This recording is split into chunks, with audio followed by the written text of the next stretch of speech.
2014년 10월 카자흐스탄의 한 마을에 이상한 일이 벌어지기 시작했습니다. 한 번 잠들면 아무리 흔들어 깨워도 일어나지 못하는 주민이 속출한 것이었습니다. 주민들은 짧으면 이틀, 길게는 일주일까지 잠에서 깨어나지 못했습니다. 또한 가까스로 잠에서 깨어난 후에도 잠들기 전 상황을 기억하지 못하거나 잠에서 깨어난 지 몇 시간 후에도 몸을 가누지 못하는 사람이 대부분이었습니다. 심지어 일시적으로 온몸이 마비되는 사람도 있었으며 일상생활을 하던 중 갑자기 잠이 드는 주민도 있었습니다. 당시 3개월간 며칠 동안 잠에서 깨어나지 못하거나 일상생활을 하던 중 갑자기 잠이 든 주민들의 수는 120명에 달했는데 이는 카라치 마을 주민 680명 가운데 20%에 해당하는 수치였으며 연령대와 상관없이 이런 증상이 발생했습니다. 그러자 주민들은 극도의 불안감에 휩싸이기 시작했습니다. 사실 카라치 마을에서 이런 증상이 발생한 것은 처음이 아니었는데 1년 전인 2013년 4월에도 일부 주민들이 잠에서 깨어나지 못한 사건이 일어났었습니다.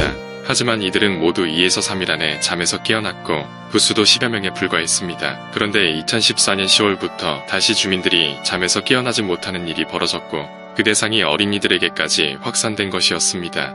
결국 카자흐스탄 정부는 보건당국을 파견해 집단 수면병의 원인을 조사했으며 얼마 후 뇌에서 잠을 조정하는 히포크레틴 세포가 망가져 수면병에 걸렸다고 발표했습니다. 카라치 마을은 12월 평균 기온이 마이너스 18도에 머물 정도로 추운 지역이지만 2014년 겨울에는 이상기온 현상으로 평균 기온이 5도 이상 상승했었고 이런 기온 변화 때문에 주민들의 면역 기능이 저하되면서 히포크레틴 세포가 급감하여 자신의 의지대로 잠을 조절하지 못하게 된 것이라는 주장이었습니다. 그런데 학자들은 보건국의 발표가 신뢰성이 없다고 주장했습니다. 기온 변화가 원인이라면 인근 마을 주민도 수면병을 겪어야 하는데 인근 다른 마을에서는 수면병 환자가 단 한 명도 발생하지 않았기 때문입니다. 이에 학자들은 수면병의 원인이 에코노모뇌염 때문일 수도 있다는 의혹을 제기했습니다. 에코노모뇌염은 1917년에서 1926년 동안 전 세계적으로 수백만 명의 목숨을 앗아간 질병으로 이 병에 걸리게 되면 어지럼증을 호소하다가 며칠 동안 잠에서 깨어나지 못하는데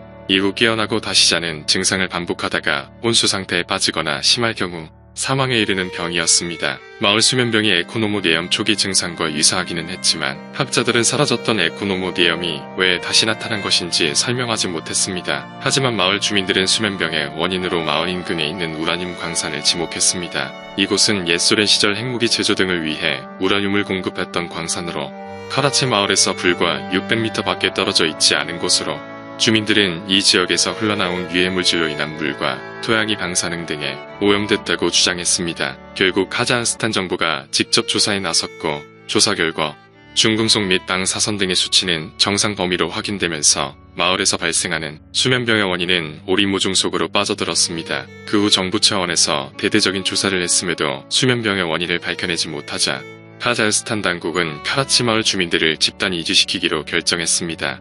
결국 카라치 마을의 주민 680명은 많은 고통을 겪고 자신이 살았던 마을을 떠날 수밖에 없었으며 이 마을에서 벌어진 희귀 졸음병 현상은 지금까지도 미스테리로 남아 있습니다.